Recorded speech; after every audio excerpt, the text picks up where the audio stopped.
बिस्मिल्लाहिर्रहमानिर्रहीम। अस्सलाम वालेकुम नादरीन, आप यूट्यूब चैनल देख रहे हैं। मैं इमरान ख़ान हूँ। सबसे पहले आर्मी चीफ़ का स्टेटमेंट आपको बता देते हैं। 9 मई को उनका एक स्टेटमेंट आया और वो एक प्रोग्राम के अंदर शरीक थे। Chief of the army staff ने कहा कि 9 मई के वर्गलाए लोगों को पहले ही शक का फ़ायदा दे दिया, असल मुजरिम को हिसाब देना होगा।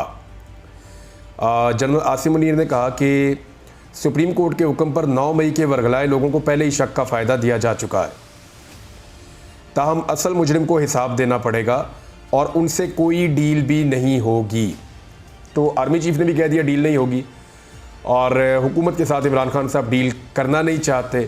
तो इसके बाद मेरे ख्याल जितने भी लोग डील की बातें कर रहे हैं या वो ये कह रहे हैं कि डील होनी है, डील आनी है और डील ऑफ़र की जा रही है या पैगामात पहुँचाए जा रहे हैं, फ़िलहाल ये चीज़ें अभी रुक जानी चाहिए।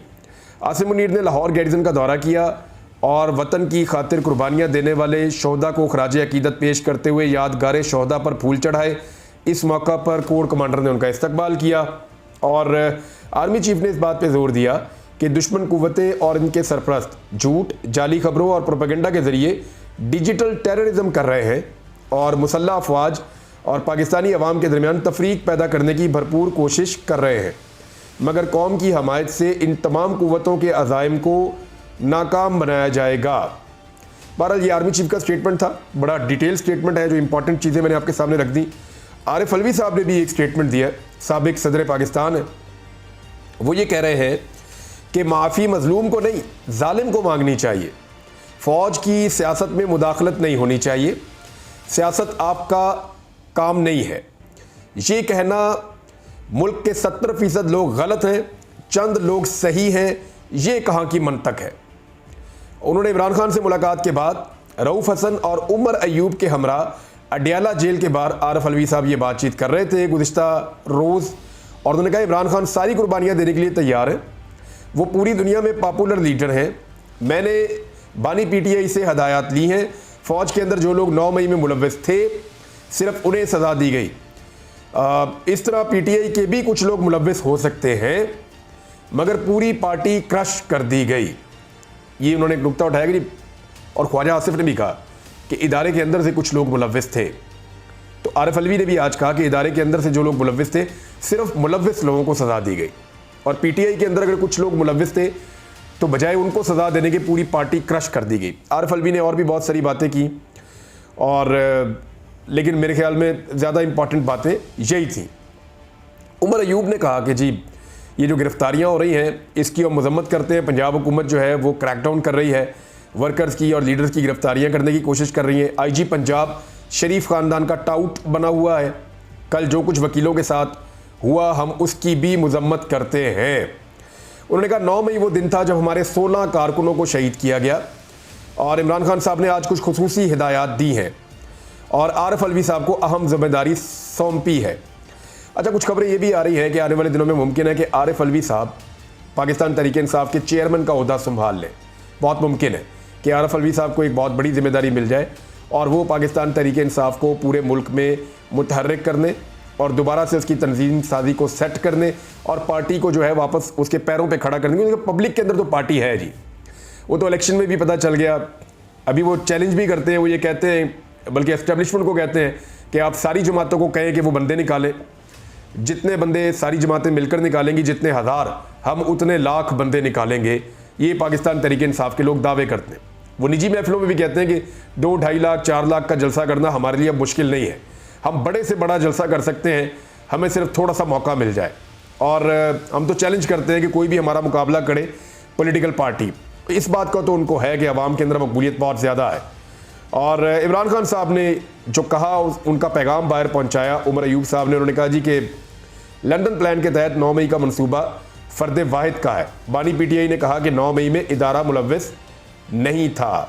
फिर इमरान खान साहब का एक और स्टेटमेंट है जो बाहर आया। उन्होंने कहा कि इमरान खान हो या ना हो, मेरी कौम आपने हकीकी आज़ादी की ये जंग लड़ते रहना है। ये इमरान खान साहब का एक और स्टेटमेंट है। पाकिस्तान तहरीक-ए-इंसाफ ने एक बड़ा फैसला किया और वो फैसला ये है कि 9 मई के हवाले से पाकिस्तान तहरीक-ए-इंसाफ मिलिट्री कैमरों की वीडियोस बरामद करने के लिए सुप्रीम कोर्ट ऑफ पाकिस्तान में जाएगी। यानी 9 मई के दिन जो कुछ भी हुआ ये तो बहुत पहले फिर करना चाहिए था इनको, अगर रिकॉर्ड लेना था तो। अब 1 साल के बाद सुप्रीम कोर्ट में जाएंगे जी कि हमें फुटेज चाहिए 1 साल पहले 9 मई की, तो एक लीगल पॉइंट ऑफ व्यू तो हो सकता है, लेकिन फुटेज मिलने के इम्कानात कम हो जाएंगे। उनके 16 कारकुनों का कत्ल हुआ था और अनवारुल हक काकड़ के फॉर्म 47 के हवाले से सुप्रीम कोर्ट में जो बयान है उनका अनवारुल हक काकड़ का, उसके ऊपर भी फॉर्म 47 के हवाले से सुप्रीम कोर्ट में पटिशन दायर करने की भी हदायत की है इमरान खान साहब ने। रऊफ हसन साहब ने कहा कि इमरान खान साहब ने 3 रिट पटिशन सुप्रीम कोर्ट में दायर करने की हदायत की है। एक जो है वो सीसीटीवी फुटेजेस लेनी है 9 मई की। दूसरा उन्होंने कहा कि जो कारकुन कत्ल हुए 16 उनसे मुताल्लिक, और तीसरा उन्होंने कहा कि साबिक निगरान वज़ीर आज़म काकड़ साहब ने जो स्टेटमेंट दिया फॉर्म 47 के हवाले से, उस हवाले से, यानी 3 petition supreme court of Pakistan में दायर की जाए। इमरान खान साहब ने इसकी हदायत कर दी है। अली अमीन गंडापुर साहब के 2 स्टेटमेंट है नाज़रीन, और ये स्टेटमेंट बहुत ही स्ट्रेट फॉरवर्ड है और बड़ी अहम बातें हैं इन स्टेटमेंट्स के अंदर। वो मैं स्टेटमेंट आपके सामने रखता हूँ, आपको आइडिया हो जाएगा कि उनकी इंटेंसिटी क्या है। नंबर 1 तो अली अमीन गंडापुर साहब ने जो स्टेटमेंट दिया उसमें उन्होंने ये कहा कि जनरल बाजवा ने इमरान खान को कहा कि इसराइल को तस्लीम करो, इमरान खान ने इनकार कर दिया। ये अली अमीन गंडापुर ने कहा है। देखिए, मैंने आज तक नहीं कहा कि जनरल बाजवा ने यह बात की, लेकिन नवंबर 2021 में मैंने एक वीलॉग किया था और उसमें मैंने ये बताया था 2021 में कि इमरान खान साहब के ऊपर कोई 10 चीज़ें ऐसी हैं जिनका दबाव आ रहा है। उसमें से एक चीज़ मैंने 2021 में बताई थी कि इमरान खान से कहा जा रहा है कि इसराइल को तस्लीम करें। अब आज अली अमीन गंडापुर साहब ने यह दावा कर दिया कि ये जो कहा जा रहा है ये जनरल रिटायर कमर जावेद बाजवा साहब की जानिब से कहा जा रहा है।